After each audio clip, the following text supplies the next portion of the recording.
En medio de una ciudad ruidosa, donde las pantallas brillan más que las estrellas y los relojes marcan urgencia en lugar de tiempo, camina un hombre con mirada serena. Viste sencillo, habla poco y parece no entender las reglas del juego moderno. Algunos lo llaman tonto. No tiene el último teléfono, no corre tras ofertas, no presume logros. Pero en su silencio hay una inteligencia que incomoda.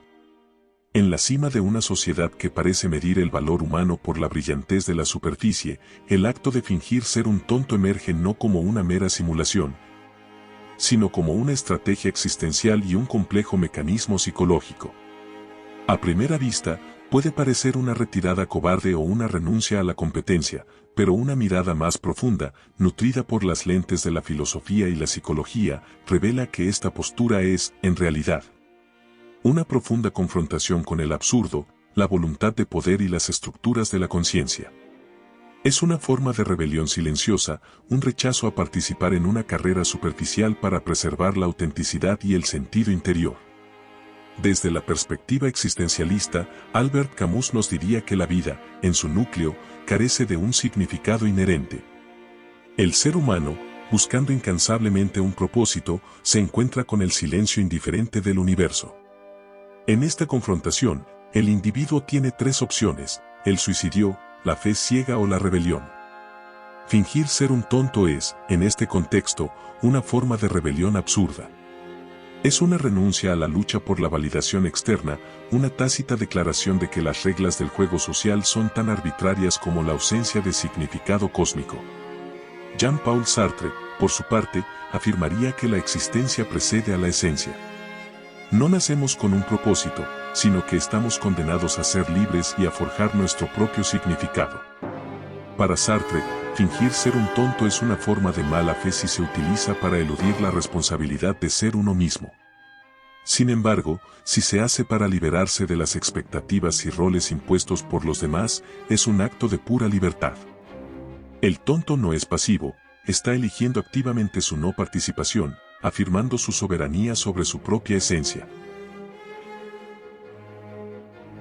Arthur Schopenhauer, con su visión pesimista, ve la vida como un ciclo interminable de deseo y sufrimiento, impulsado por una voluntad ciega e insaciable. La sociedad, con su afán de estatus y reconocimiento, no es más que una manifestación de esta voluntad en su forma más ruidosa y superficial. En este panorama, el sabio que finge ser un tonto no está cediendo, sino trascendiendo. Es un ascetismo social. Al retirarse de la carrera por la validación, el individuo se libera de las cadenas de la voluntad y encuentra un refugio en la tranquilidad. No busca la admiración porque ha comprendido que la admiración de los demás es un deseo vacío, una chispa fugaz de satisfacción que inevitablemente se apaga, dejando tras de sí un vacío. Esta estrategia se alinea sorprendentemente con la sabiduría estoica de Marco Aurelio. Para el estoico, la paz mental se encuentra en la distinción entre lo que podemos controlar, nuestras percepciones y acciones, y lo que no, todo lo externo. Fingir ser un tonto es el epítome de este control interno. Al ignorar las expectativas sociales y el juego de las apariencias, el individuo se protege de las pasiones y los juicios ajenos, cultivando su propia ciudadela interior. La paz no se encuentra al ganar la aprobación del mundo, sino al rechazar la necesidad de ella. Desde una perspectiva sociopolítica, Noam Chomsky nos ofrece una crítica mordaz de cómo los medios y las instituciones de poder manufacturan el consentimiento de la población. La propaganda, las falsedades y la trivialización de los problemas reales son herramientas para controlar la narrativa y mantener el statu quo. En este sistema, la persona que elige parecer tonta puede estar llevando a cabo una forma de desobediencia civil pasiva. Al negarse a consumir, regurgitar o participar en el discurso superficial y prefabricado, el individuo se convierte en un agente de cambio por omisión. Es un voto de no confianza en el sistema, una negación del poder de las estructuras superficiales para definir la realidad. Esta táctica, aunque no es un activismo abierto, es un poderoso acto de resistencia. En el ámbito de la psicología, Carl Jung nos introduce al concepto de la persona, la máscara social que usamos para presentarnos al mundo. Fingir ser un tonto es una manipulación consciente de esta máscara. En lugar de usarla para brillar o impresionar, la persona la usa como una forma de camuflaje, una estrategia para pasar desapercibida y, de ese modo, proteger su auténtica individualidad o él sí mismo. Este acto puede ser una forma de preservar la sombra, los aspectos reprimidos o inaceptables de la psique, ya que al no participar en la superficialidad, se evitan las situaciones que podrían forzar una confrontación con esos elementos ocultos. Sigmund Freud, por su parte, vería esta conducta como un sofisticado mecanismo de defensa del yo. Ante la ansiedad de no poder estar a la altura de las expectativas sociales o de fracasar en el juego de las apariencias, el yo puede adoptar la regresión o la negación. Al regresar a un estado de aparente simplicidad o al negar la importancia del juicio externo, el individuo reduce el estrés y la presión sobre su ego. Albert Bandura, a través de su teoría del aprendizaje social, nos enseña que el comportamiento no es solo resultado de pulsiones internas, sino que también se aprende a través de la observación y la imitación. Una persona puede haber aprendido, observando a su alrededor, que la humildad simulada o la aparente falta de ambición pueden ser estrategias efectivas para evitar conflictos, reducir la envidia de los demás o incluso ganar ventaja al ser subestimado. Es un comportamiento modelado que ha demostrado ser funcional en ciertos entornos sociales. Por último, Abraham Maslow y su jerarquía de necesidades nos brindan una perspectiva elevadora. A medida que un individuo avanza en la pirámide, sus necesidades de estima, reconocimiento y estatus se vuelven menos apremiantes. Para una persona en proceso de autorrealización, la validación externa es casi irrelevante. Fingir ser un tonto puede ser el signo más claro de que han alcanzado un estado en el que la opinión de los demás ya no determina su sentido de valor. Se han liberado del peso de la aprobación y están enfocados en el crecimiento personal y en vivir de acuerdo con sus propios valores. Un estado que a menudo es malinterpretado como ingenuidad por una sociedad atrapada en los niveles inferiores de la pirámide.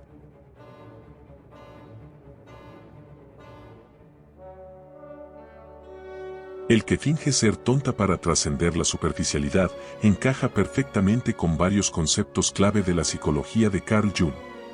Ese individuo no es simplemente un ermitaño aislado en una montaña, sino alguien que ha completado un viaje interior crucial. La figura que mejor representa su sabiduría oculta es el arquetipo del sabio anciano. Este arquetipo no es necesariamente una persona mayor, sino la personificación de la sabiduría, la guía y el conocimiento profundo que reside en lo más hondo del inconsciente colectivo. El que finge ser tonto se conecta con esta sabiduría interior y por eso ya no necesita los símbolos externos de éxito o estatus, como los teléfonos de última generación o la moda. Ha descubierto que la verdadera riqueza no está en el mundo exterior, sino en la paz y la comprensión internas. Además, el acto de fingir ser un tonto puede verse como una manifestación del arquetipo del bromista o trickster. Este personaje psicológico suele desafiar las normas y romper las reglas de manera subversiva. Al negarse a jugar el juego social de las apariencias, el individuo está usando la tontería como una máscara para su inteligencia, engañando a aquellos que solo ven lo superficial. Es una forma de humor cósmico, una burla silenciosa de la seriedad con la que la sociedad persigue cosas sin sentido.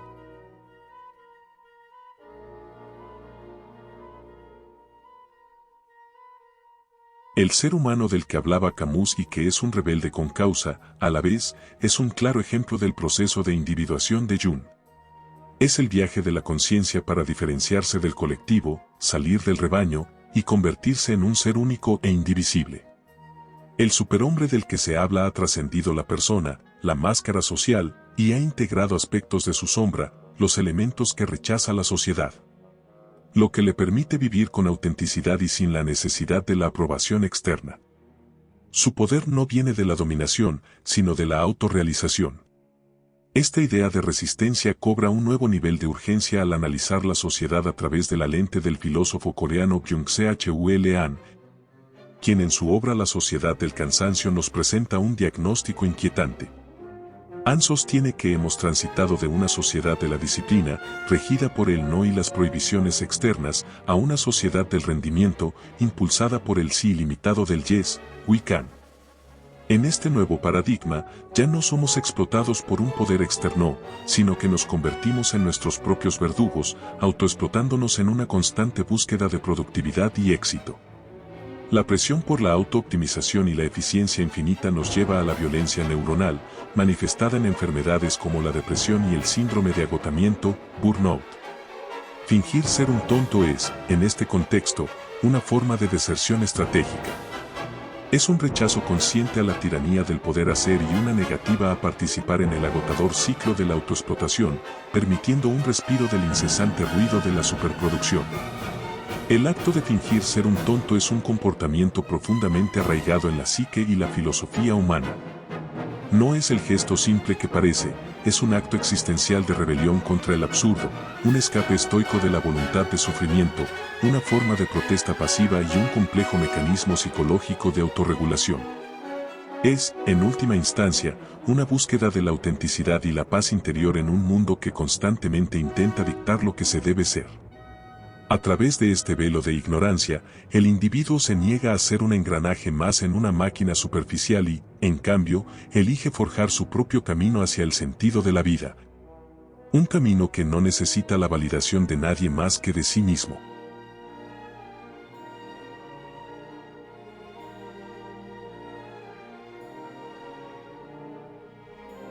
El ser humano que renuncia a la conformidad social para trazar su propio camino no es un antisocial, sino un disidente existencial. Este individuo ha comprendido que la verdadera libertad no reside en la obediencia a las normas del rebaño, sino en la creación de un sistema de valores personal y auténtico. Desde una perspectiva psicológica, este proceso implica una profunda autorreflexión y la capacidad de soportar la soledad inherente a ser diferente.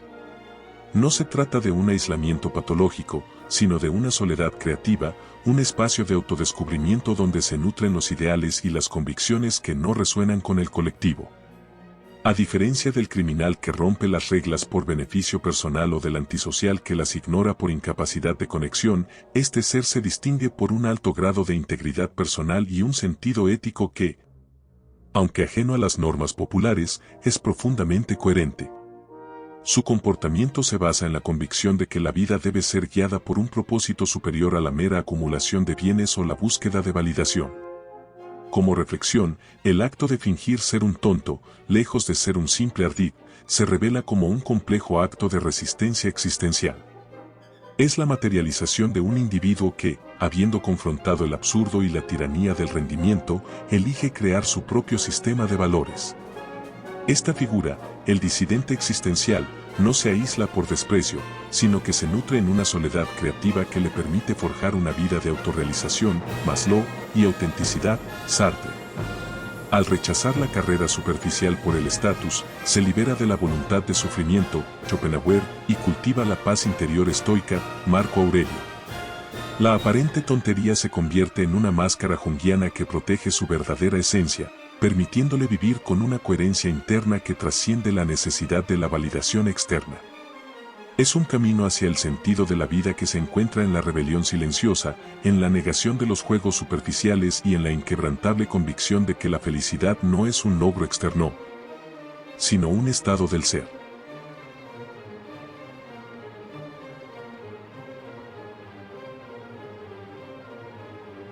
En una sociedad que idolatra la velocidad, el confort y el dinero, hacerse el tonto es una forma de resistencia. El que no corre tras la última tendencia, el que no se desvela por acumular bienes, el que no responde con inmediatez, parece un ingenuo, pero en realidad es un sabio disfrazado. El tonto observa mientras los demás se agitan. Su aparente lentitud es pausa reflexiva. Su indiferencia ante el brillo del consumo es libertad. No se deja arrastrar por el flujo, porque ha comprendido que el río de lo inmediato no lleva a ninguna parte. Hacerse el tonto es una estrategia del alma. Es el lobo que se cubre con piel de cordero para caminar entre los dormidos sin ser devorado. Es el sabio que elige el silencio para no malgastar su voz en ecos vacíos. El que se hace el tonto no es inferior, es superior. Porque ha renunciado al juego de apariencias y en esa renuncia ha encontrado su grandeza.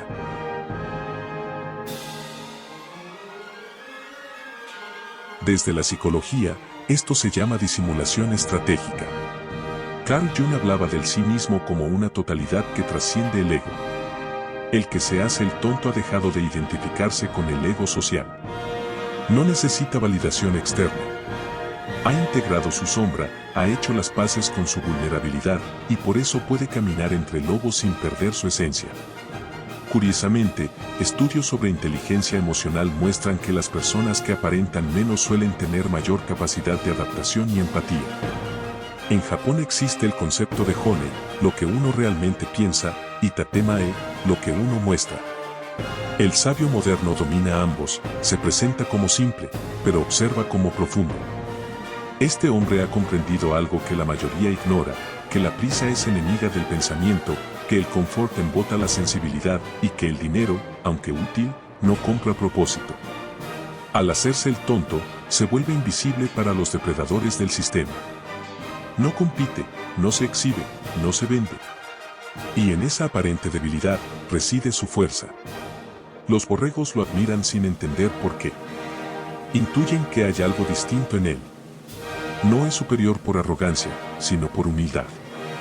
Ha elegido no jugar el juego, y en esa elección ha ganado libertad.